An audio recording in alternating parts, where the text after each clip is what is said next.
Bonjour, bonjour, comment allez-vous? Je pense que les gens vont aller profiter du soleil de La Rochelle, hein? Merci d'être là ce matin à 9 heures. Donc, je m'appelle Gabriel Brandopez, président fondateur de Fusion Jeunesse. Je pense que certaines personnes étaient là hier. Si vous n'étiez pas là hier, bienvenue à Sopro 2025.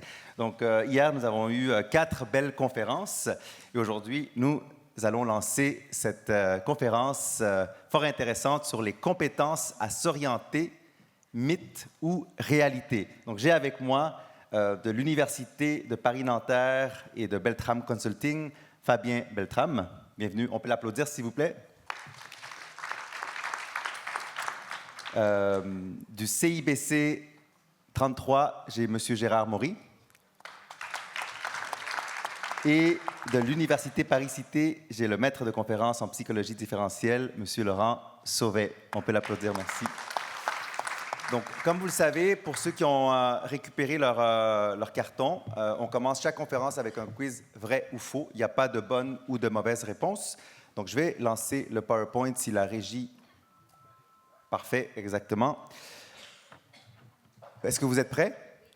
Excellent, génial. Donc, vrai ou faux, les compétences à s'orienter et à s'insérer sont un mythe inventé. Excellent. Super. C'est bon, on a une audience captive.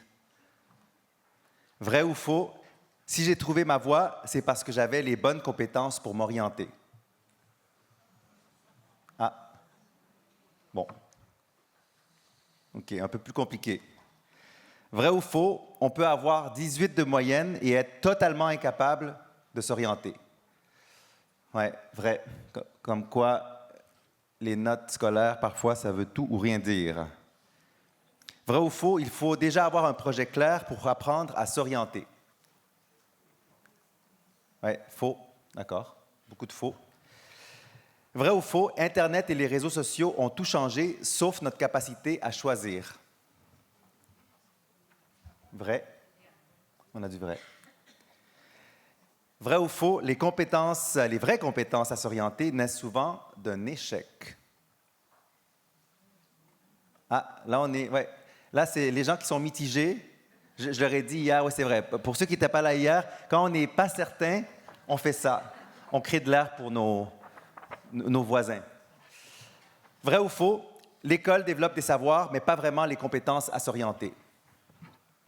Ah, oups. Bon, faudra défendre, faudra se battre un peu là. Vrai ou faux, dans la vie professionnelle, on ne s'oriente pas une fois, on négocie son cap souvent. Oui, voilà, on va en parler, on va y revenir. Et finalement, bon, en France, moi je suis québécois, vous savez, hein, on n'a pas autant d'acronymes au Québec, mais avec le CEP, le VAE, la PMSMP, la France a déjà les bons outils d'orientation. Ah oui, voilà. Ah oui, bon, mais là, on va tous... voilà. Voilà, parfait, excellent. Donc, comme vous le savez, l'objectif des quiz vrai ou faux sont vraiment pour permettre aux conférenciers de tester un peu la température de la salle. Donc, merci d'avoir joué le jeu. Avant de lancer le tour de table et les thématiques de la journée, j'ai demandé à nos conférenciers... Ah, parfait. Urbs est ici aujourd'hui, donc vous allez voir tout au long de chaque conférence. Urbs, où es-tu? Je te dis bonjour. Urbs va nous faire rire. Parfois, il va nous faire pleurer. Voilà, c'est un mélange. Donc, on pourra s'arrêter parfois juste pour déjà remercier Urbs pour son travail. Donc, j'ai demandé à nos 2 chercheurs qui sont ici de nous donner leur définition. Ils en ont chacun une. Je vais les lire et vous me direz si c'est exact, si j'ai bien recopié ce que vous m'avez envoyé. Voilà. Donc, pour M. Sauvet, Laurent, les compétences à s'orienter se définissent comme les compétences qui aident les individus à identifier leurs compétences existantes, à se définir des objectifs d'apprentissage liés à l'orientation et à entreprendre des actions pour développer leur parcours d'orientation. On est bon, Laurent? Parfait. Monsieur Beltrame, une compétence, c'est tout sauf un processus psychologique. Une compétence, ça s'acquiert et ça se développe. 5 paliers. Et une compétence, ça se formalise, verbe-action, objet, contexte. Alors, comment dire, moi j'ai un discours un petit peu aiguillon, c'est-à-dire que j'aime faire bouger les lignes. Vous avez vu que moi j'ai enlevé le mot à s'orienter et je me suis concentré sur compétences. Parce que, de mon point de vue, les professionnels de l'orientation ont focalisé sur à s'orienter. Et on en a oublié le mot compétence. Donc c'est pour ça que moi, volontairement, j'ai brossé un trait fort autour de la compétence. Et j'explique ce que c'est qu'une compétence. Et après, on peut l'appliquer à s'orienter. Excellent. Donc, on va y revenir. Vous allez voir, on a un beau débat qui arrive. Mais avant de lancer les débats, parce que j'espère qu'il y en aura, je pense qu'il y en aura, j'ai donné un exercice pour ceux qui étaient là hier. Vous le savez, nos conférenciers se présentent pas de façon traditionnelle. Ils doivent appliquer le thème à leur parcours ou à leur présentation pour le tour de table. Donc, ils ont chacun un mandat. Donc, déjà, vous présentez votre rôle, votre travail. On a un praticien, nous avons des chercheurs, c'est un beau mélange. Ensuite, un moment qui a influencé votre propre orientation. Et ensuite, une compétence à vous orienter que vous avez découverte chez vous avant même de savoir la nommer. Donc, ils doivent appliquer le concept des compétences à eux-mêmes. Donc, nous allons commencer avec M. Beltrame. Ouh là là. Alors, donc Fabien Beltrame, moi je suis psychologue du travail, j'ai un doctorat en psychologie différentielle et je forme les Master 2 en psychologie du travail dans différentes universités, donc des futurs professionnels de l'orientation. Alors après, c'est une personne qui a été influente. Alors, vous l'avez vu à mes cheveux, hein, moi je ne suis pas tout neuf, donc ça remonte vraiment à très très loin. J'étais un peu paumé, moi, dans mon orientation. J'avais fait un bac scientifique et je m'orientais vers plutôt des choses autour des maths et de la physique. Et puis, ça ne m'intéressait pas du tout, en fait.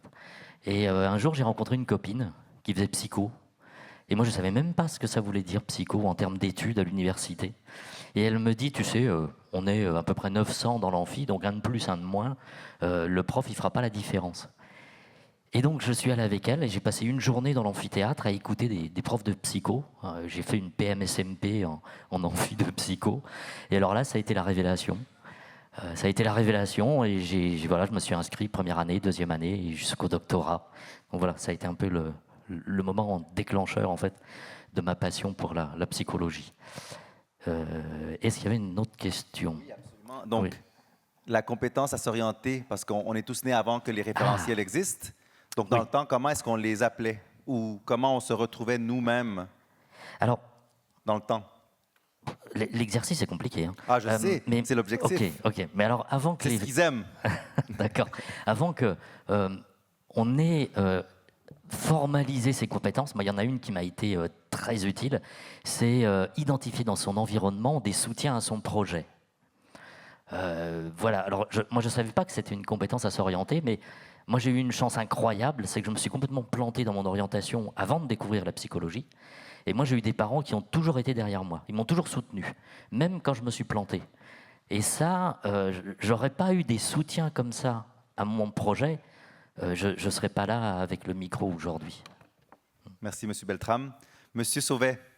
Oui, donc bonjour tout le monde, merci pour cette invitation. Donc, je suis Laurent Sauvet, je suis maître de conférence en psychologie différentielle donc, à l'Université Paris-Cité et mes travaux portent effectivement sur la question de l'orientation et plus spécifiquement les compétences à s'orienter. Comme on a assez peu de temps et que vous avez posé deux questions, je vais peut-être plus faire une sorte de combo entre les deux. Voilà. En fait, donc, pour vous raconter très brièvement mon parcours, en fait, ce qui était assez difficile dans ma projection vers l'enseignement supérieur au moment de faire des études, c'était finalement toutes les difficultés, tous les obstacles et notamment la difficulté financière à pouvoir effectivement assumer une telle mobilité. Donc mes parents n'avaient pas forcément la possibilité de prendre en charge toutes les dépenses qui étaient liées à suivre des études en enseignement supérieur. Et donc ça m'a amené dès la terminale, donc j'étais en situation de redoublement, à travailler. Donc en fait j'étais à la fois lycéen et dès la fin des cours, je travaillais à peu près 20 heures par semaine dans la restauration rapide. Et en fait, ce qui caractérise mon parcours, c'est que finalement, à chaque étape, j'ai essayé de trouver des leviers, notamment des leviers financiers, différencier. Donc, par exemple, à travers, voilà, pour le nommer, disons-le. Donc, j'ai travaillé pendant 5 ans à McDonald's durant ma licence et le début de mon master. Et en fait, à un certain moment donné, je me suis dit, pour renforcer mes compétences en anglais, je peux peut-être solliciter le droit individuel à la formation. Donc, ils ont pu, voilà, j'ai pu bénéficier de ça. À ce moment-là, la branche professionnelle de la restauration rapide aussi prenait en charge toutes les frais d'inscription à l'université, ce qui fait qu'en fait, ils ont intégralement remboursé toutes les dépenses que j'ai pu engager. Et finalement, pour continuer mon parcours, à différents moments, j'ai été obligé de trouver des financements. Donc j'ai essayé, bien entendu, par exemple, au moment de faire ma thèse, de trouver un contrat doctoral, mais j'en ai pas obtenu. Il y avait la question de se dire, est-ce que je continue ou est-ce que j'arrête? Et finalement, j'ai commencé à avoir un financement, puis un deuxième, puis un troisième. Et en fait, à comprendre qu'à la fois, c'était très compliqué, et puis en même temps, c'était aussi l'occasion de pouvoir avancer sur mes objectifs. Pour vous donner peut-être une subtilité, lorsque je faisais ma thèse, en fait, comment dire, les aides financières à la mobilité internationale en Normandie où j'étais étudiant, en fait, ils étaient basés sur comment dire, le rattachement fiscal. Donc, en fait, j'étais un Normand qui payait ses impôts, on va dire, en Normandie, et en même temps, j'étudiais à Paris où, en fait, là, les aides à la mobilité financière étaient basées sur l'université d'inscription. Donc, en fait, finalement, je bénéficiais à la fois des aides régionales de Normandie et d'Île-de-France. Donc, je ne sais pas comment font les franciliens qui, eux, viendraient étudier en Normandie, où ils seraient finalement voilà, exclus de ces deux dispositifs, même si c'était à l'époque, peut-être que ça a changé aujourd'hui. Et finalement, à la fin de ma thèse, en fait, quand j'ai calculé, j'ai vu que j'avais pu faire au total 40 demandes de financement et j'en ai obtenu 30 sur ma période de thèse. Et en fait, ça m'a amené à voyager. Donc, j'ai passé une grande partie de mes études en Corée du Sud, en Afrique de l'Ouest et plus spécifiquement au Togo, puis aux États-Unis. En fait, tous ces déplacements-là étaient pris en charge. Et finalement, pour moi, n'ayant pas de financement doctoral, c'était plus simple justement de rester dans cette mobilité internationale parce qu'elle a été pris en charge par rapport à juste rester sur place. Et donc, à l'issue de tout ça, finalement, je me suis dit, waouh, enfin, c'était pas la manière dont j'en ai pris conscience, c'est plus finalement les collègues autour de moi qui étaient curieux, qui m'ont demandé, est-ce que tu peux nous partager ce que tu as appris? Donc, au début, ça prenait la forme d'une discussion, puis après, j'ai pu faire des formations, et puis en fait, j'ai vu que même une compétence comme celle-ci, qui est rechercher des financements ou réfléchir aussi à la question de comment faire face à des obstacles, en fait, pouvait à la fois s'apprendre et se transmettre. Et alors, je dirais pas que c'est ce qui a créé mon déclic pour les compétences à s'orienter. C'était, voilà, ça s'inscrit après dans une trajectoire plus large. Et finalement, effectivement, mon vécu aussi m'alimente sur ces réflexions de qu'est-ce que c'est que s'orienter et quelles sont les différentes expressions que peut prendre l'idée même de s'orienter. Merci, Laurent Sauvé. Monsieur Maury, à votre tour. Bonjour. Alors, moi, je suis directeur du CIBC 33, qui est une structure dans le cadre d'intervention et l'accompagnement des publics adultes sur la question des transitions professionnelles, dans un cadre girondin. Et par ailleurs, le CIBC 33 porte la mission d'intérêt général, plutôt de service public, autour du conseil en évolution professionnelle. Ça résonne, non ? Autour du conseil en évolution professionnelle des actifs occupés, c'est-à-dire les salariés de droit commun, de droit privé, non cadres et indépendants. Et c'est à ce titre-là que je suis là aujourd'hui. La question était de savoir le déclic, c'est ça, le déclic. Alors moi, je suis psycho du travail, de formation. Alors c'est très intime, je vais rentrer dans l'intimité puisque ça intéresse tout le monde forcément, mon intimité, mon histoire familiale, etc. Et en même temps, oui, c'est partir de l'histoire familiale, c'est-à-dire que j'avais un père qui ne faisait que travailler sur sa maison et qui demandait à son adolescent de fils de l'aider, de lui passer des outils, etc. Et moi, je ne savais absolument rien faire et je me plantais toujours sur les outils que je devais lui transmettre. Je me faisais un peu réprimander.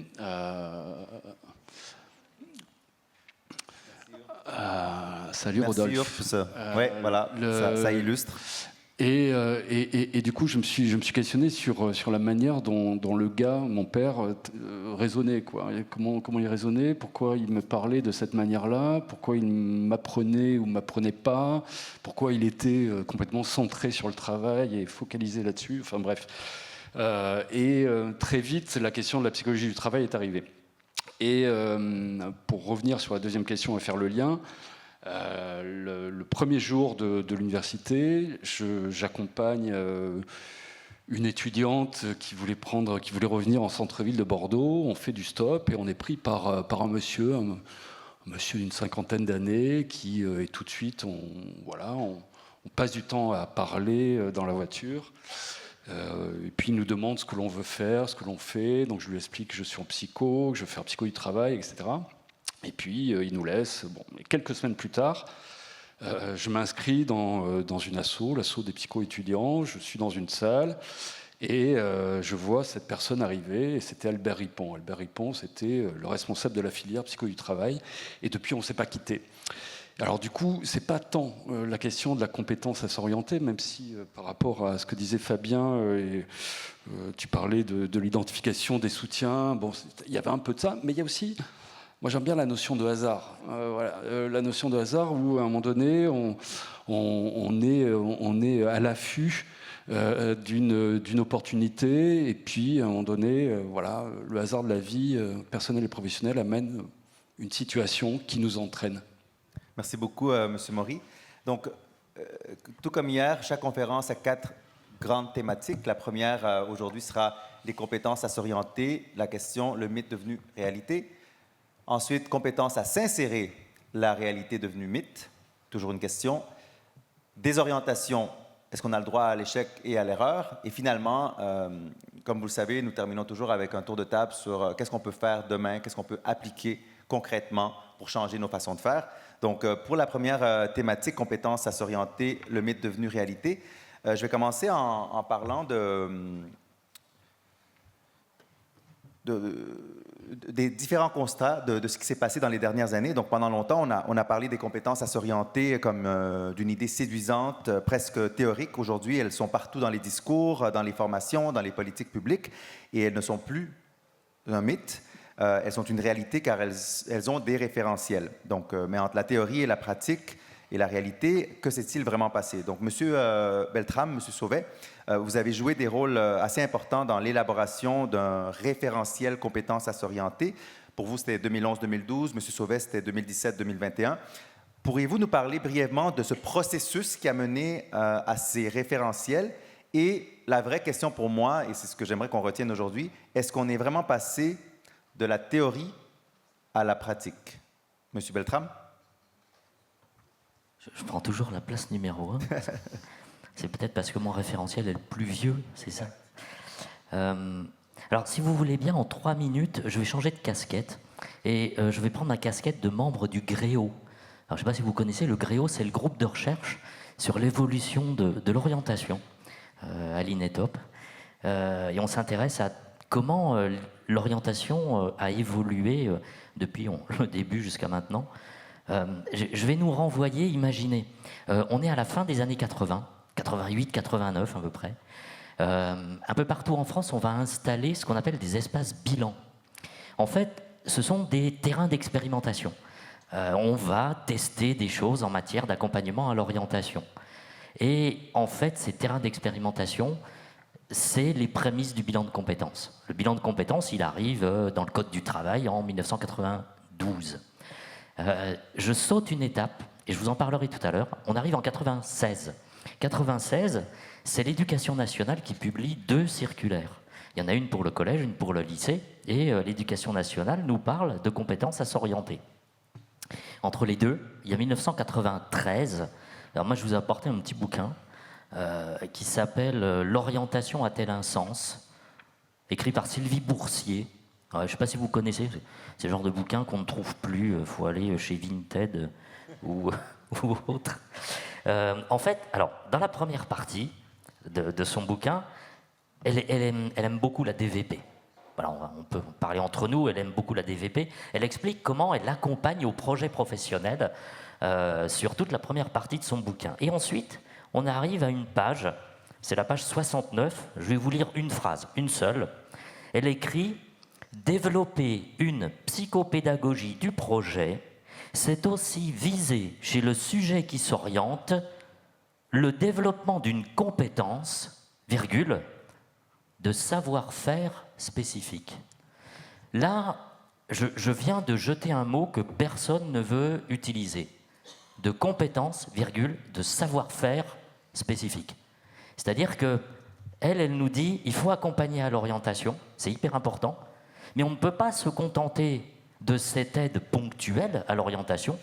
Il faut maintenant développer des compétences, des savoir-faire, et j'insiste sur le savoir-faire, des compétences à s'orienter. Donc elle distingue bien 2 temps. Il y a le temps de l'accompagnement au projet et il y a le temps de l'acquisition des compétences que l'on appellera maintenant compétences à s'orienter. 96, éducation nationale, je vous l'ai dit. 2008, c'est la recommandation de l'Union européenne sur les compétences à s'orienter, qui reprend peu ou prou ce qu'il y avait dans la circulaire de 96. Le fait qu'à l'époque, ça soit la France qui préside l'Union européenne, ça aide un petit peu. Voilà.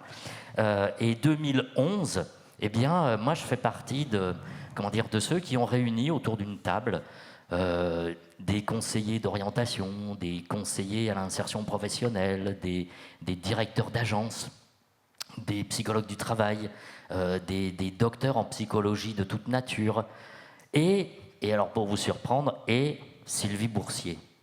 Elle était avec nous autour de la table, et elle nous a aidés à cogiter pendant à peu près, que je ne dise pas de bêtises, ça devait être 3 jours. Et en 3 jours, on a posé le périmètre des 8 compétences à s'orienter. Donc le référentiel dont je vous parle aujourd'hui, conçu en 2011-2012, on va dire, le temps de formaliser les contenus des compétences, et surtout de formaliser comment on va évaluer le niveau de maîtrise en 5 paliers. Voilà. Et donc on a notre référentiel, et surtout, Sylvie nous a toujours amené à nous dire attention, on ne parle pas d'accompagnement au projet. L'accompagnement au projet, c'est un autre temps hyper important, mais les compétences à s'orienter, ce n'est pas l'accompagnement au projet. C'est du savoir-faire. C'est du savoir-faire parce que le savoir-faire, c'est simple, c'est basique, et tout le monde peut acquérir ce savoir-faire, sous réserve de mettre en place des séquences d'apprentissage. Mais ça, on aura l'occasion d'en reparler tout à l'heure. Donc vous voyez, moi je m'inscris dans une perspective assez détonnante par rapport à tous les discours sur les compétences à s'orienter. Moi, je n'ai pas de problème avec les compétences à s'orienter, ce n'est pas un mythe. C'est des savoir-faire, et des savoir-faire qu'on acquiert avec des séquences d'apprentissage. Et là, il suffit de faire un peu de pédagogie, de poser des objectifs pédagogiques, de décliner en objectifs opérationnels, et in fine, dérouler une séquence d'apprentissage et évaluer si la personne a bien acquis sa compétence. Voilà, donc c'est un référentiel qui est très, très, très opérationnel et pragmatique. Merci, M. Beltrame. Avant de céder la parole à M. Sauvet, j'avais une petite question pour vous.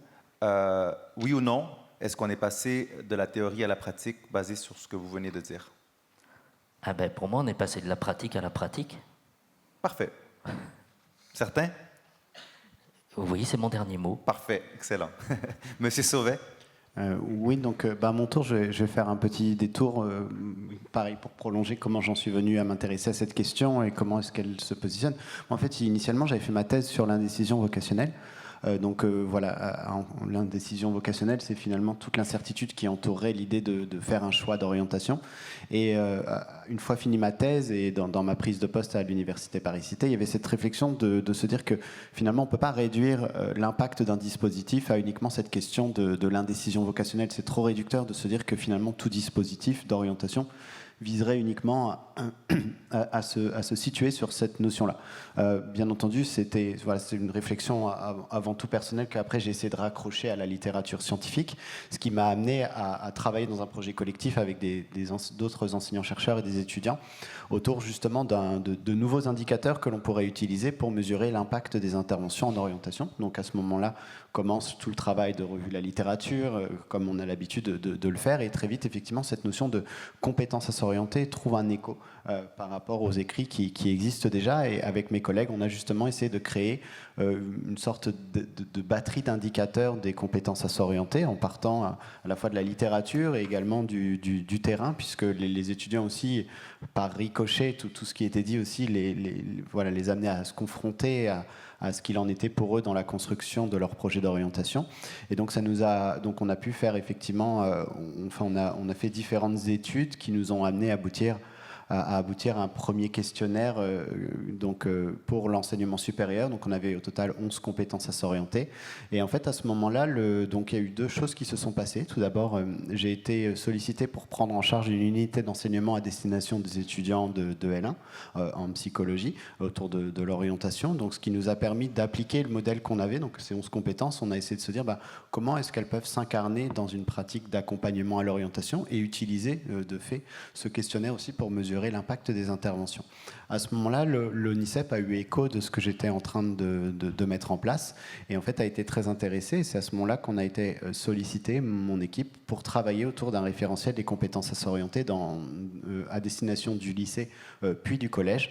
Donc dans la demande initiale, il y avait peut-être cette vision qu'on pourrait tout simplement adapter ce qu'on a fait dans l'enseignement supérieur en direction du lycée, et on a essayé de co-construire plutôt une proposition en se disant que c'est important de partir du terrain, d'écouter les élèves dans leur vécu, dans ce qui se déroule au quotidien, pour essayer d'élaborer un référentiel qui leur ressemble. Donc c'est ce qui nous a amené justement à élaborer aux côtés de l'ONICEP ce référentiel à destination du lycée puis du collège. Donc si on fait un bilan général au total sur cette démarche qui s'est étalée sur plusieurs années, on a pu voir à peu près 10 000 élèves dans l'ensemble des régions, dans des établissements très différents, très complémentaires, et s'intéresser, mettre en place des activités qui facilitent la verbalisation à la fois des élèves et des équipes pour nous raconter aussi ce qui se joue autour de l'orientation.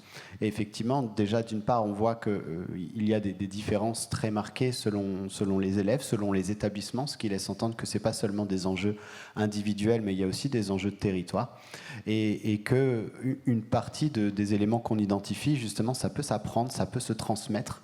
Et je trouve que pouvoir donner des contextes formels où on peut transmettre ces compétences, parce qu'ils peuvent effectivement s'apprendre en dehors d'un contexte formel, c'est aussi renforcer l'égalité des chances, c'est de faire en sorte que finalement chaque élève peut profiter, peut s'engager dans un apprentissage de ses compétences à s'orienter. Merci beaucoup, M. Sauvé.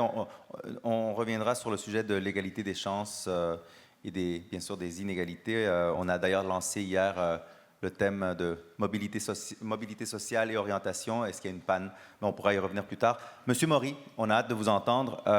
Chez les adultes que vous accompagnez, qu'est-ce qui semble manquer le plus? Des outils, des espaces de réflexion ou simplement le droit de douter sans culpabiliser? Je vous laisse répondre à cette question et j'aurai une autre question pour vous après.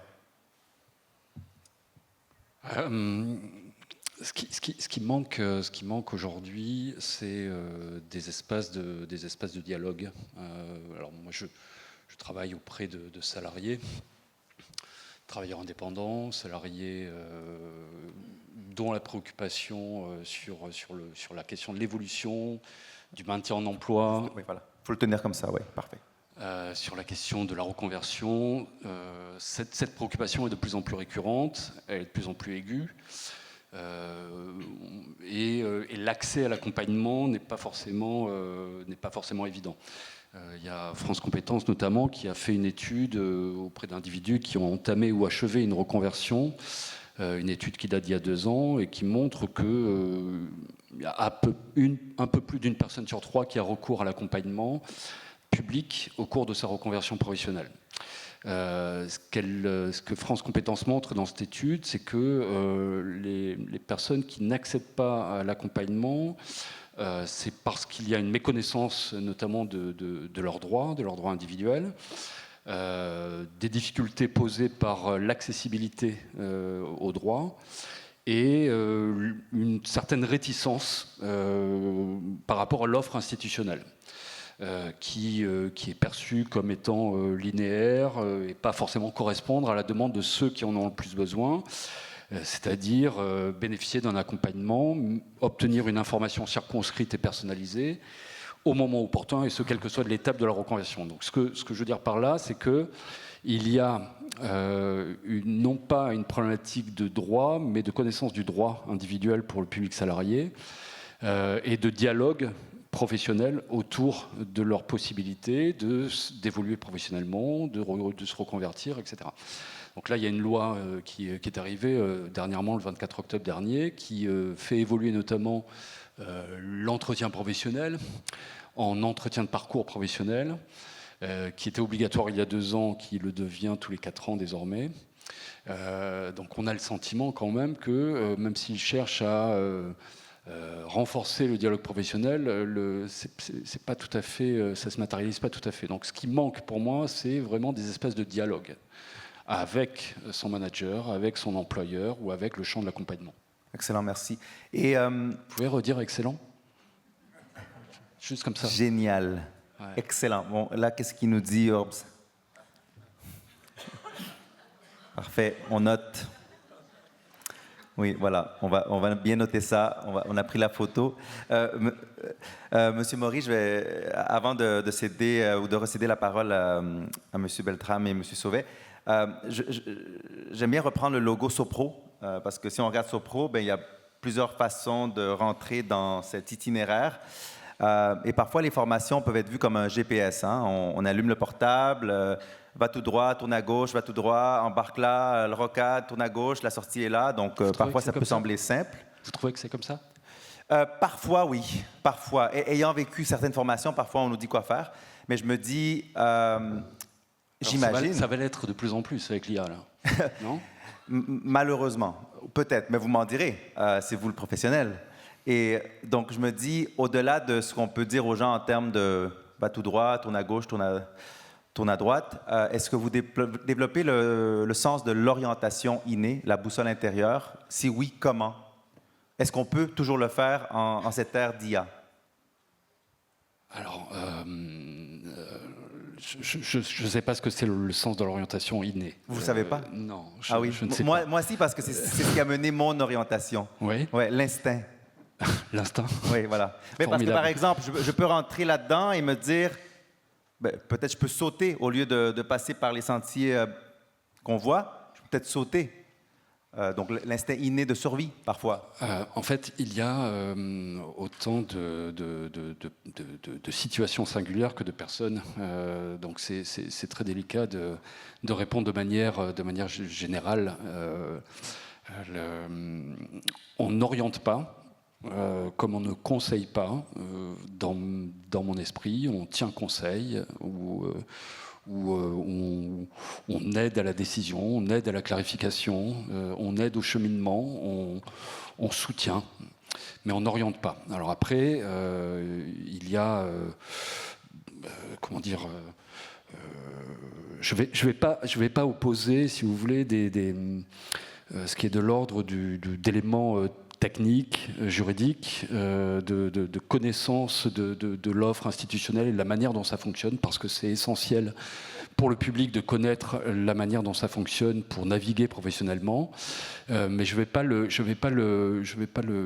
l'opposer à une centration sur la personne et un accompagnement plutôt de nature personnologique.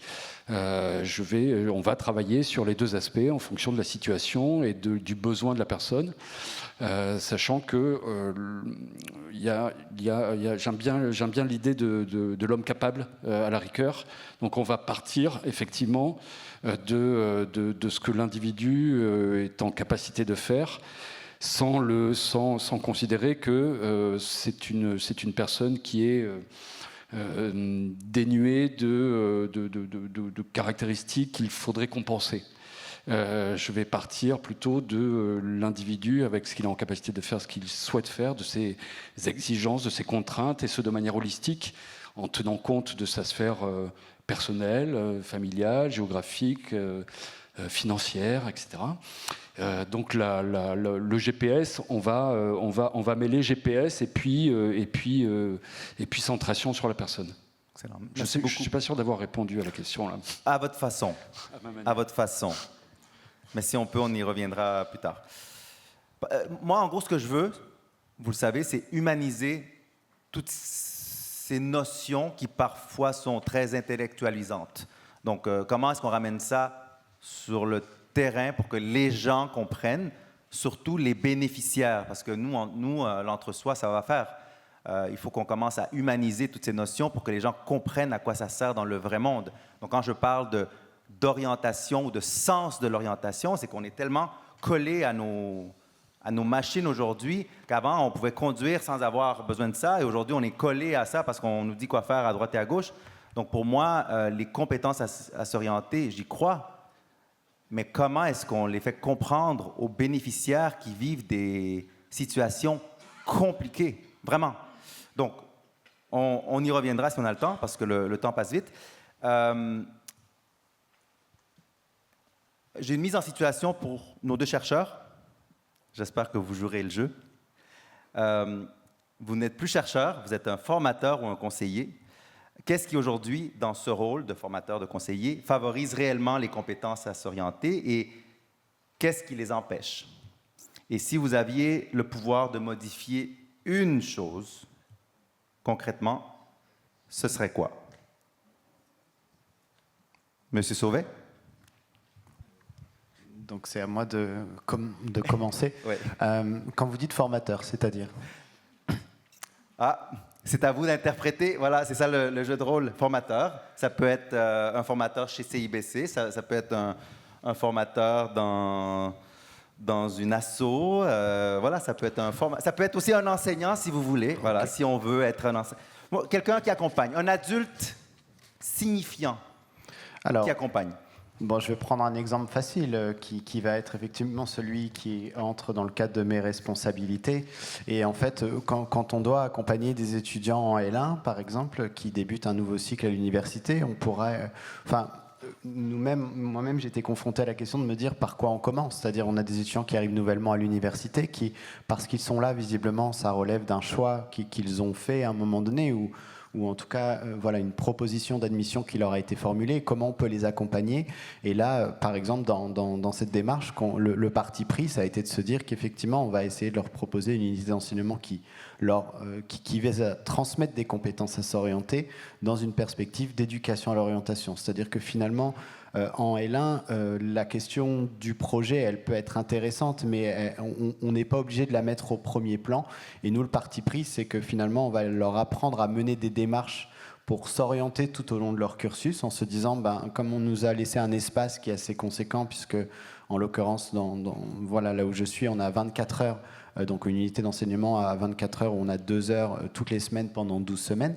Donc à ce moment-là, effectivement, on va se dire comment est-ce qu'on peut les accompagner à devenir autonomes et à mettre en place toutes les démarches nécessaires. Ça ne veut pas dire qu'après, il ne se passera rien, mais finalement, comment on les met en éveil sur tout ce qui va se jouer. Donc finalement, pour moi, la question, c'est à quel moment est-ce qu'on bascule du conseil en orientation à de l'éducation en orientation dans le contexte dans lequel on intervient. Alors parfois, cette frontière n'est pas toujours très bien identifiée, mais pour moi, par exemple, si à un moment donné, on est face à une personne qui est en difficulté à rechercher l'information, on pourrait tout à fait lui donner l'information, mais on pourrait aussi se dire, est-ce que je peux aussi lui montrer comment chercher l'information? Et en fait, à un moment donné, de se dire que finalement, dans notre posture, qu'est-ce que la personne va retenir, qu'est-ce qu'elle va capitaliser quelque part dans l'interaction que l'on a avec elle. Donc bien entendu, quand on se met dans cette posture de je veux transmettre des compétences à s'orienter, en fait, on va être peut-être sur des temporalités qui sont différentes. Par exemple, pour les lycéens, on peut tout à fait les accompagner, on peut leur transmettre des compétences à s'orienter, par exemple, en vue de mieux préparer leur transition vers l'enseignement supérieur, en vue par exemple de se familiariser à la plateforme Parcoursup. Mais si on arrive la veille de la plateforme Parcoursup et qu'on est face à un jeune qui est en détresse par rapport au fait que l'échéance arrive très bientôt, on va peut-être pas être dans cette posture d'éducation à l'orientation parce qu'à ce moment-là, la temporalité s'y prête pas. On va essayer de gérer la situation pour éviter le pire et que l'élève se retrouve après Parcoursup sans aucune solution. Donc en fait, on voit bien que pour moi, ça peut être des éléments de complément. C'est-à-dire tantôt se dire je peux transmettre ses compétences à s'orienter, donc je peux m'engager dans une relation pédagogique, alors qu'à d'autres moments, on va être plus dans du conseil psychologique. Donc pour moi, les deux sont importants, les deux sont complémentaires, et les deux aussi interrogent sur les temporalités dans lesquelles on les inscrit. Merci. Monsieur Beltrame? Alors, je vais tenter de rebondir sur tout ça. Je vais vous parler d'un constat. Un constat que j'ai fait et que j'ai publié dans un article en septembre 2022 dans Éducation permanente. Ce constat, il est le suivant. sur les 8 compétences à s'orienter, donc des savoir-faire, hein, des savoir-faire basiques, simples, que tout le monde peut acquérir, eh bien, le constat, il est le suivant, personne n'acquiert de compétences à s'orienter. Ça fait 30 ans maintenant, 30 ans que l'on parle de compétences à s'orienter. Quand on l'envisage au niveau le plus simple, le plus basique, le savoir-faire, personne ne les acquiert. Dans ce constat, vous pourrez regarder, hein, 2022, éducation permanente, septembre. J'ai actualisé les chiffres. Pour mon intervention au mardi de la Sorbonne, c'était fin avril de cette année. Ça n'a pas bougé. C'est exactement le même constat. Et évidemment, j'ai actualisé les chiffres pour aujourd'hui. Donc j'ai fait ça ce week-end. Et ben, malheureusement, rien, il ne s'est rien passé. Ça veut dire que chaque année, et même au moment où on se parle, vous avez des centaines de milliers d'actifs qui bénéficient d'un bilan de compétences, d'un CEP, d'une prestation active projet ou de n'importe quel autre accompagnement à l'orientation.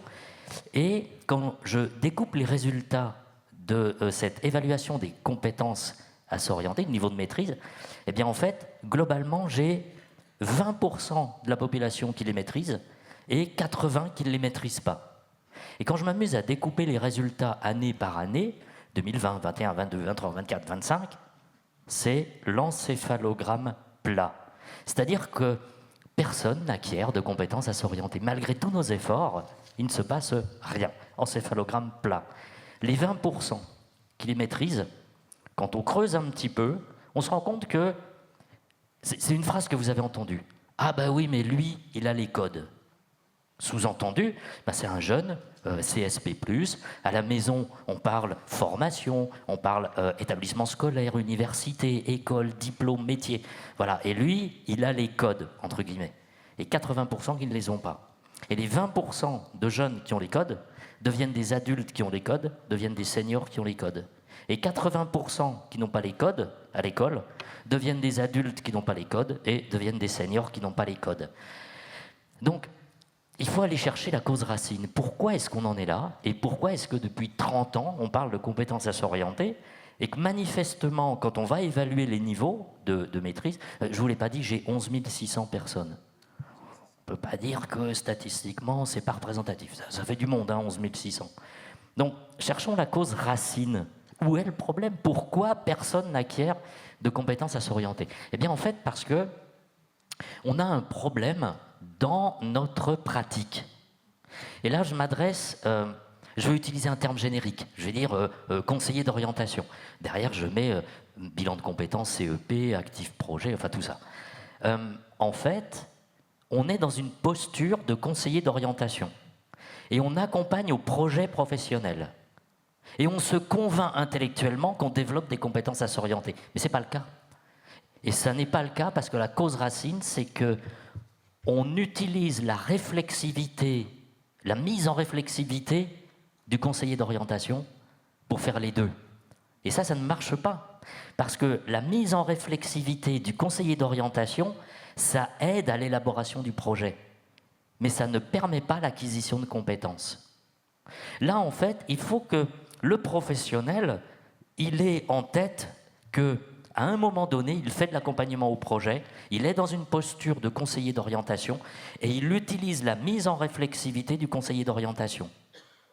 Mais à un moment, il faut switcher dans sa tête et se dire, là maintenant, j'arrête d'être conseiller d'orientation, je suis formateur et je vais dérouler une séquence d'apprentissage à la compétence à s'orienter. Et je vais utiliser la mise en réflexivité du formateur. La cause racine, elle est là. La mise en réflexivité du formateur n'a rien à voir avec la mise en réflexivité du conseiller d'orientation. Et c'est parce qu'on a tendance à confondre les deux qu'on ne permet pas l'acquisition de compétences. Et cela va sans dire, mais cela va mieux en le disant. On ne peut pas acquérir de compétences sans séquence d'apprentissage. Il faut des séquences d'apprentissage pour acquérir une compétence. Donc voilà, pour moi, s'il y avait un truc à changer, c'est ça. C'est, nous, professionnels de l'orientation, on doit comprendre qu'on doit se mettre dans deux postures distinctes et on doit conscientiser ça, conscientiser le fait que Là, je suis dans le temps de l'accompagnement au projet. Je vais parler sentiment d'efficacité personnelle, personnalité, intérêt professionnel, maturité vocationnelle. Et là, je suis dans mon rôle de conseiller d'orientation. Mais à un moment donné, je vais m'arrêter et je me mets dans une posture de formateur et je déroule une séquence d'apprentissage et je mets la personne en réflexivité avec la mise en réflexivité du formateur. Et ça, c'est pas la même. Donc voilà pour moi ce qu'il faut changer si on veut faire acquérir les compétences à s'orienter. Merci beaucoup, M. Beltrame. Le deuxième grand thème... Ah, Urbs. Voilà, tout est dit. Merci, Urbs. Parlons de l'autre grand thème, les compétences à s'insérer. C'est un autre thème opaque pour plusieurs personnes, pas juste moi. Je vais le résumer bêtement. Pour moi aussi, hein. On est d'accord. Oui, j'imagine.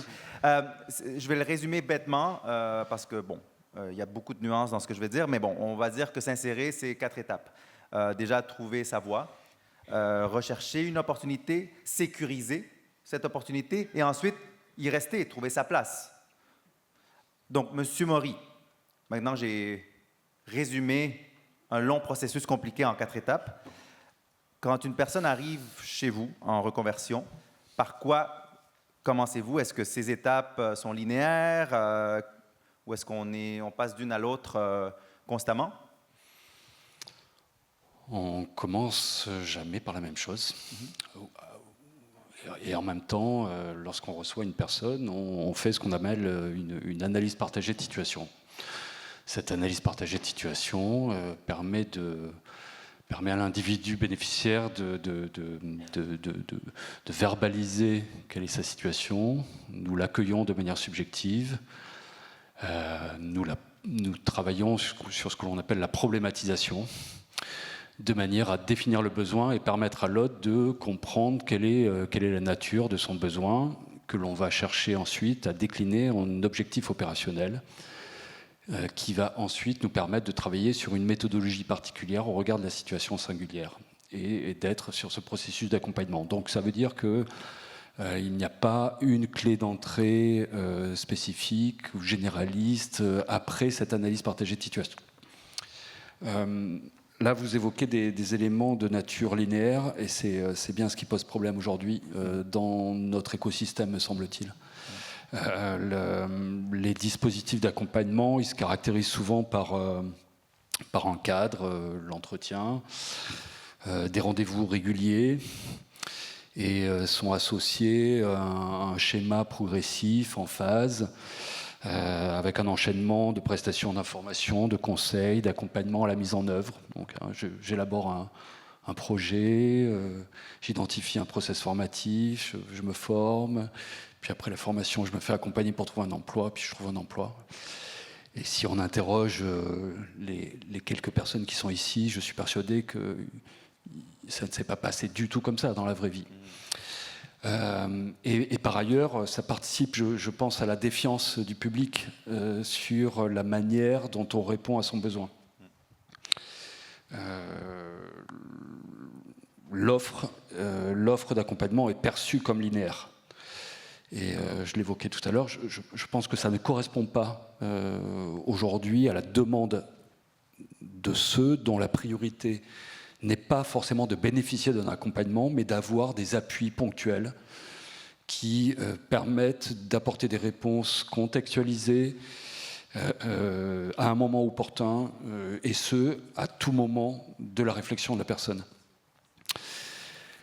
Il y a une autre étude de France Compétences, il se trouve qu'ils font des études plutôt intéressantes, qui montrent la diversité des parcours de reconversion. Les changements de métier ne concernent que 53% des reconversions. Une reconversion professionnelle sur 4 s'opère chez l'employeur initial. Dans un cas sur 3, la reconversion professionnelle se réalise directement dans la structure d'arrivée. Et par rapport aux temporalités, les temporalités ne sont pas forcément systématiques. Pour 42% des personnes interrogées, il s'est seulement écoulé quelques semaines entre l'idée de reconversion et l'engagement dans un parcours. Tout ça pour dire qu'il n'y a pas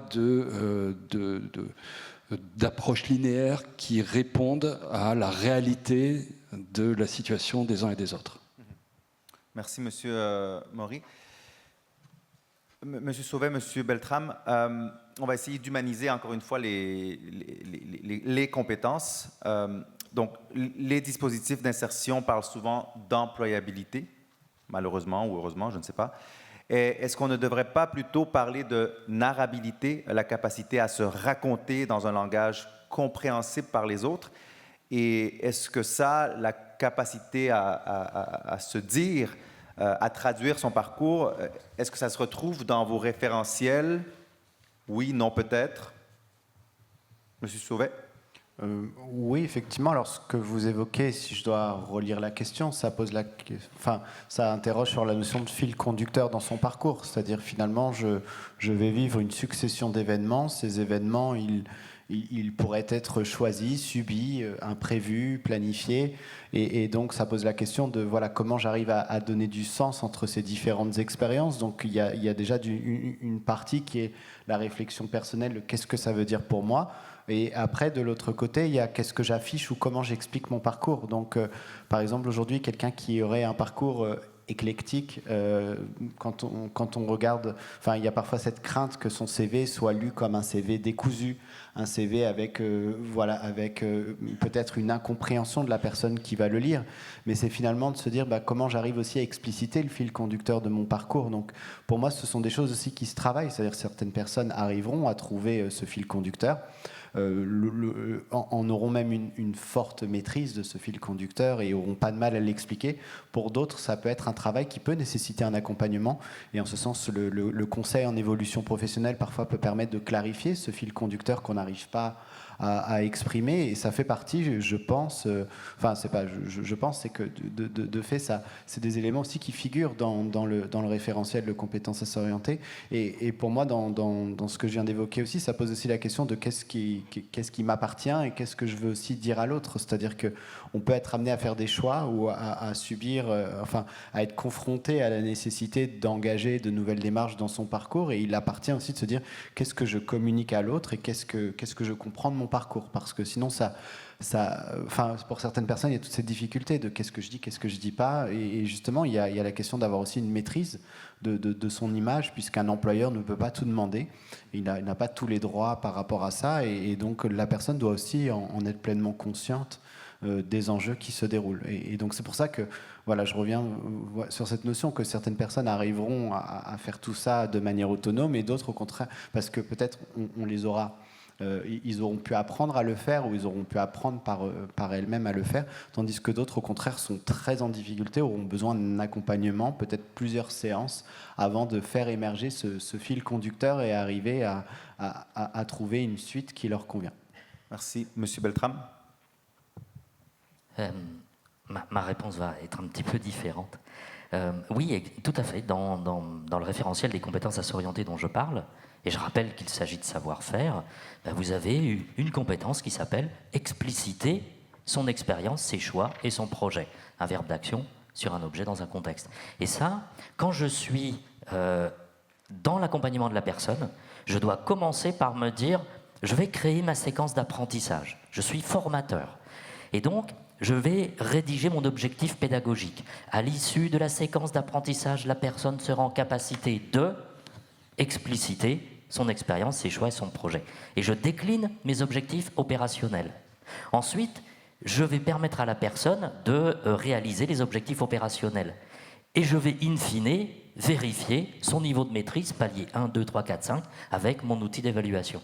Voilà. Et seulement après, je passerai dans mon accompagnement et je vais, à partir du CV de la personne, à partir de son parcours, à partir de son expérience, je vais lui demander de mettre en œuvre cette compétence et d'expliciter réellement son projet. Vous voyez, mais je suis dans deux temps différents. Le premier, je lui permets d'acquérir le savoir-faire. Parce que ça, c'est pas compliqué. Expliciter son expérience, il y a de la méthodo derrière. Eh ben, on va apprendre la méthode, les outils, et deuxième temps, une fois que je maîtrise la compétence, ben, je me mets en contexte et ben, j'explicite mon expérience, mes choix et mon projet. D'abord, l'acquisition de compétences. Je suis formateur professionnel. Deuxième temps, l'accompagnement au projet. Je suis conseiller d'orientation. Oui, donc il y a bien ça dans le référentiel. Merci, M. Beltrame. Avant la conclusion, et j'imagine que peut-être il y aura une ou deux questions de l'audience, je voulais brièvement parler du droit à l'échec et à l'erreur. Moi, je suis québécois où l'échec n'est pas du tout un tabou. C'est pas qu'on le célèbre, mais bon, c'est pas un tabou. Je vais toujours, je m'adresse encore une fois aux chercheurs, donc M. Sauvé, M. Beltrame. Comment est-ce que le droit à l'erreur ou à l'échec s'articule dans les parcours, les référentiels? Est-ce qu'il existe ou pas? Peut-être c'est non, et la réponse va être simple. Ou est-ce qu'il y a du gris dans tout ça? Je dirais que c'est plus compliqué qu'il n'en est. Disons que cette notion, elle est très large et elle peut être parfois difficile à appliquer à tout public. Je pense notamment j'interviens auprès d'une équipe enseignante qui travaille donc auprès de jeunes mineurs incarcérés, où en fait, de par le parcours de ces jeunes, il y aura des interdictions d'exercer certains emplois liés à des mentions sur leur casier judiciaire, et pour ces jeunes-là, disons qu'ils vont porter leur parcours antérieur, ça va avoir des répercussions très importantes. Donc en fait, cette question du droit à l'erreur, elle se pose pas de la même façon selon les personnes. Et certaines personnes, effectivement, il y a aujourd'hui beaucoup de dispositifs qui permettent de rebondir, mais pour autant, il y a certaines personnes qui vont avoir du mal, alors pour différentes raisons ici, qui peuvent être liées à des raisons administratives ou même psychologiques, à rebondir. Donc pour moi, c'est un objet qui doit nous mobiliser, de se dire comment on fait en sorte d'arriver à dépasser ces notions-là et à faire en sorte que chacun puisse se construire un parcours qui lui convienne, mais en même temps, il y a des éléments contextuels qu'on ne peut pas ignorer et qui font que pour certaines personnes, l'expression même de ce droit va être plus compliquée que pour d'autres. Pour autant, le droit à la formation, à l'orientation tout au long de la vie laisse entendre que c'est un droit qui s'applique à tout le monde, mais la manière dont il va être mobilisé, ce droit, peut prendre différentes formes et va effectivement nécessiter de devoir s'ajuster. Donc pour moi, c'est aussi ce qui donne un cap dans l'évolution des politiques publiques d'orientation, de se dire aussi qu'est-ce que ça veut dire vraiment, comment les personnes s'en emparent vraiment. Est-ce qu'il y a aujourd'hui des personnes qui n'arrivent pas à exercer ce droit-là? Quelles sont les différentes modalités aussi, quelles sont les différentes possibilités d'exprimer ce droit à la formation, à l'orientation tout au long de la vie, au regard des parcours qui sont les nôtres, au regard du temps qui passe aussi, puisque par exemple pour envisager une reconversion, ça va peut-être pas se poser de la même façon à différents âges. Donc au-delà du droit et de ce que le droit permet de faire, c'est quels sont les enjeux individuels par rapport à cette reconversion. Pour certaines personnes, changer de cap soudainement à 45 ans ne se pose pas de la même façon que quelqu'un qui ferait ça 10 ans avant ou 10 ans après. Donc c'est aussi ces réalités individuelles qu'on peut pas passer, qu'on peut pas ignorer à mon sens, et qui nous amènent à être quand même vigilants sur comment est-ce que les gens s'en emparent. Merci. Monsieur Beltrame? Oui, alors je pense qu'on est un peu dans la zone grise parce qu'en fait, rien n'est formalisé sur cette question. Alors, moi, je suis inscrit sur un réseau, vous savez, qui met en relation les jeunes avec des professionnels pour que les jeunes puissent interviewer des professionnels sur leur métier. Alors, je ne vais pas le nommer, c'est Job IRL. Et je suis contacté par des jeunes qui sont intéressés par des études en psychologie. Donc, ils me contactent sur Job IRL, ils m'envoient un petit message. On convient d'un temps de visio et on discute. Et je les sens, pour la plupart, vraiment stressés par cette réussite. J'ai pas le droit d'échouer, j'ai pas le droit de me planter. Et moi, je leur explique ma situation. Je leur dis, mais moi, je me suis planté. Et j'ai rebondi. Donc, en fait, cette question de l'échec, c'est... moi, j'adore Jean Piaget. Vous savez, il dit, une erreur corrigée est plus féconde qu'une réussite immédiate. C'est-à-dire qu'on apprend de ses erreurs. Donc moi je leur explique que c'est pas grave. S'ils ont passé une année où ils ont fait des choses, appris des choses qui ne les intéressent pas, c'est pas grave, on peut rebondir. Franchement, on est dans un pays absolument incroyable. Moi, j'ai des collègues aujourd'hui qui, à plus de 40 ans, reprennent des études de psychologie grâce au CNAM et qui, alors, ils vont mettre le temps, mais dans une dizaine d'années, peut-être, ils auront leur diplôme de psychologue. Voilà, en France, on a des dispositifs absolument extraordinaires. Moi, je voudrais juste quand même attirer votre attention sur un petit bruit de fond là que j'entends. J'accompagnais une transformation managériale de type entreprise libérée. L'entreprise libérée, c'est le management par la confiance. Et donc, dans le management par la confiance, on a le droit à l'erreur. Voilà, s'il n'y a pas de droit à l'erreur, on ne fait plus rien, on est bloqué. Et dans cette entreprise, les managers disaient « Oh mais non, non, non, le droit à l'erreur, ça ne va pas. On va plutôt parler du droit à l'essai. » Et tout le monde dit « Ah oui, le droit à l'essai, c'est rudement bien. » Ben non, c'est pas rudement bien. Parce que le droit à l'essai, ça sous-entend « Tu as le droit d'essayer, mais tu n'as pas le droit de te planter. » Et ça, c'est pas du droit à l'échec. D'accord? Donc, allons-y, droit à l'échec, je me plante, j'apprends et je rebondis. Merci, M. Beltrame. Rapidement, M. Maury, comment accompagnez-vous des personnes qui se trompent souvent, entre guillemets, qui vivent une bifurcation brutale ou qui, malgré plusieurs essais, n'avancent pas? Alors moi, la question de la notion de l'échec, tout comme le succès ou la réussite, n'est pas un matériau de travail pour nous. Dommage. Comment? Dommage. Il y a tellement à faire il y a beaucoup d'apprentissage à faire et à avoir avec les échecs. On va parler d'expérience. Pas la même chose, mais d'accord. Agree to disagree, comme on dit en anglais. Ouais. Vous voulez évoquer votre croyance? Non, je ne suis pas conférencier, je suis juste animateur. Alors, moi, je ne suis pas conférencier non plus, mais praticien. Et dans la pratique, on va utiliser le matériau expérience, le matériau expérientiel.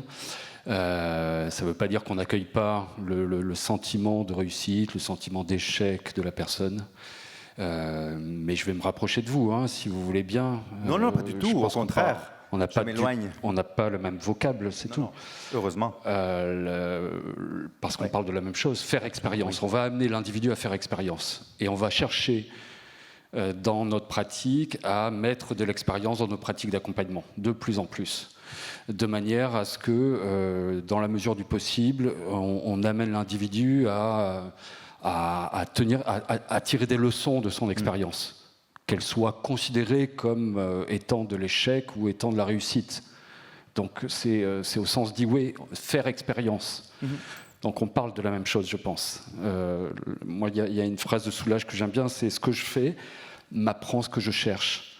Donc on va beaucoup, et de plus en plus dans les pratiques, en tout cas dans le cadre du conseil en évolution professionnelle, qui est, à ma connaissance, aujourd'hui le seul droit individuel existant sur le champ de l'orientation véritablement pour le public adulte, c'est d'amener des immersions de plus en plus, des rencontres, amener à faire expérience et à s'intéresser de plus en plus au matériau travail. Parce qu'on n'en parle pas beaucoup de cela, du travail. Je ne m'intéresse plus au projet. Le projet ne m'intéresse pas. Il ne me paraît pas opérationnel. On va être très peu dans une posture pédagogique, quoique.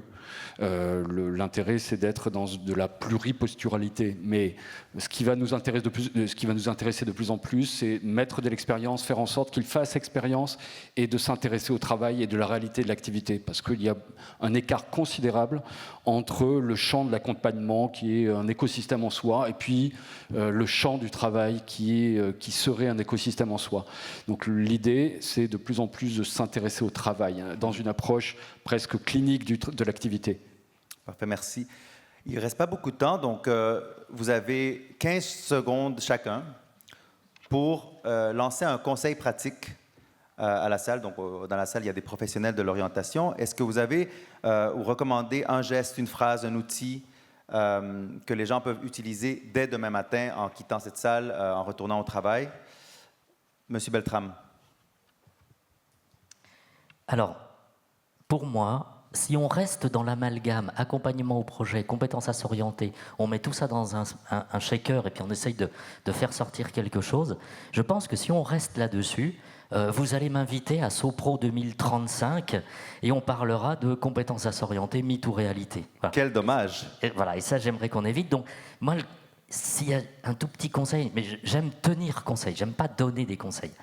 Franchement, posez les savoir-faire de l'orientation. Rédigez des séquences d'apprentissage et mettez-vous dans la posture du formateur et apprenez. Je vais une anecdote, 3 secondes. Le 1er octobre, j'étais à France Éducation Internationale. C'était une journée organisée par l'ONICEP sur orientation et numérique. L'après-midi, on fait des ateliers. Il y a une personne qui restitue son atelier, elle tenait son paperboard, là, comme ça, et à la fin, elle baisse les bras, et vraiment, comme ça, elle baisse les bras et elle dit « Mon Dieu, mais si vous savez, nos jeunes ne savent pas chercher de l'information. » Bah, c'est évident, on ne leur apprend pas. Donc, faites une séquence d'apprentissage à la recherche d'informations et formez-les à ce savoir-faire. Et là, vous ne me réinviterez pas à Sopro 2035. Donc, Abdi, c'est noté, on n'invite pas M. Beltrame dans 2 ans. Parfait, c'est bon. Invitation retirée. Monsieur Sauvé.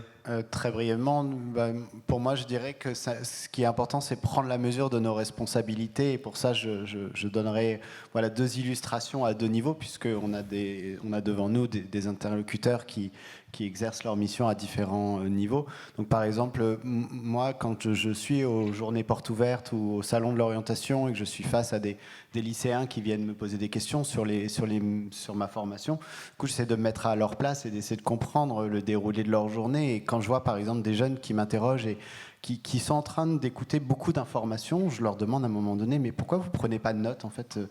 Pourquoi est-ce que vous ne prenez pas en note ce que je dis ? Et en fait, dans la démarche, ce n'est pas un abus d'autorité de ma part, c'est plutôt effectivement les inciter à garder une trace de ce qui se dit en se disant que ce qui se joue, ce n'est pas tant l'échange du moment, mais c'est qu'est-ce qu'il en sera par la suite. Donc ça, c'est plus quand je suis effectivement dans ces échanges individuels. Après, de par mes responsabilités, donc je suis chargé de mission orientation et réussite étudiante, on me donne la possibilité de mettre en place des actions collectives à l'échelle de l'Institut de psychologie où je travaille. Et finalement, qu'est-ce que je peux mettre en place dans le cadre de mes responsabilités pour offrir des opportunités d'apprentissage aux étudiants. Et là, par exemple, ce mois-ci, on a mis en place ce qu'on a appelé les mercredis alumni, où on invite des anciens étudiants à venir présenter leur métier. On a vu, donc c'est un événement en partenariat avec la bibliothèque universitaire de là où on est. Et là, on a vu qu'il y a 10 étudiants qui sont venus et on se dit c'est déjà un succès d'avoir comme ça 10 étudiants, en sachant que c'est pendant leurs emplois du temps, donc il faut arriver à trouver du temps. Et en fait, de se dire, voilà, j'ai utilisé ma responsabilité, qui est la mienne, pour mettre en place une action qui visiblement a conduit à avoir des jeunes qui ont pu s'éclairer sur le métier. Donc c'est comment si chacun, à la limite de ses responsabilités, met en place des actions qui peuvent offrir des opportunités d'apprentissage au plus grand nombre. Merci, Monsieur Sauvé. Monsieur Maury, le mot de la fin. Moi, il y a une phrase que j'aime bien, c'est il suffit que peu de choses changent pour la personne pour que tout change pour elle. Et derrière cette phrase-là, c'est amener les professionnels de l'orientation à s'éloigner de la notion de projet, de s'éloigner des pratiques systématiques et linéaires. C'est d'ériger les expériences fréquentées par les bénéficiaires au rang de matériaux de travail de l'accompagnement. C'est être dans une approche singulière, systématiquement sur le coup. Voilà. Donc il suffit que peu de choses changent pour la personne pour que tout change pour elle.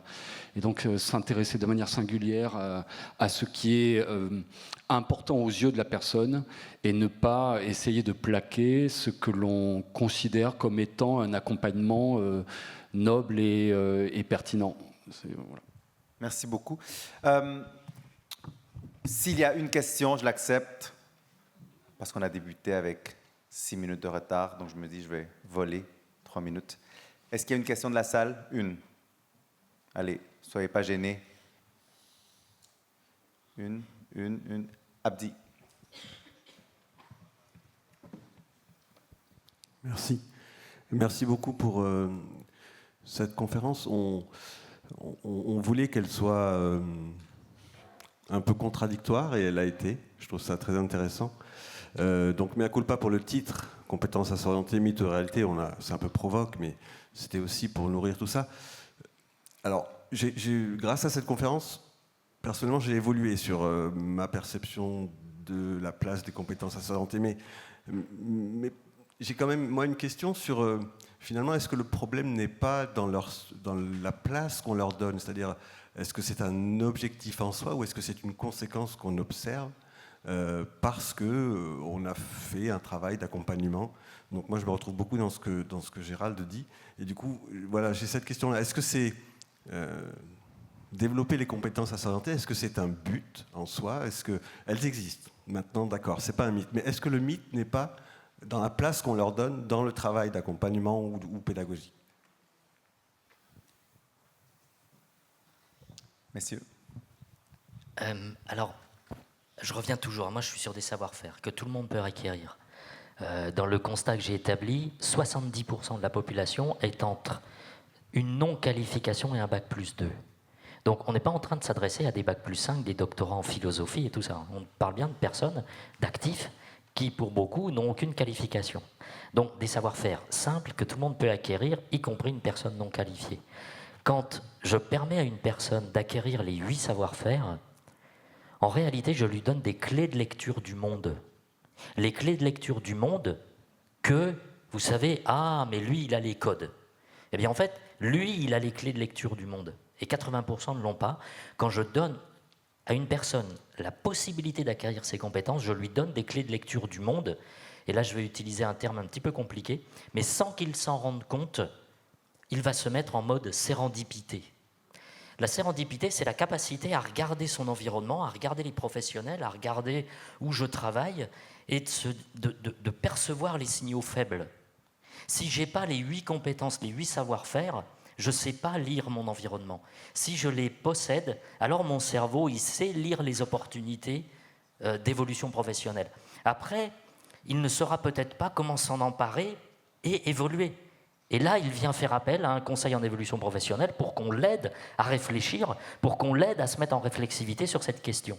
Mais en lui donnant les 8 compétences à s'orienter, je lui donne les codes pour détecter les signaux faibles de potentiel d'évolution dans son environnement. Merci beaucoup. Donc, on peut en effet applaudir nos 3 conférenciers panélistes. Merci encore à vous toutes et tous d'être présents ce matin. On se retrouve pour une autre conférence à 11h15 dans l'espace Altram. L'espace là-bas.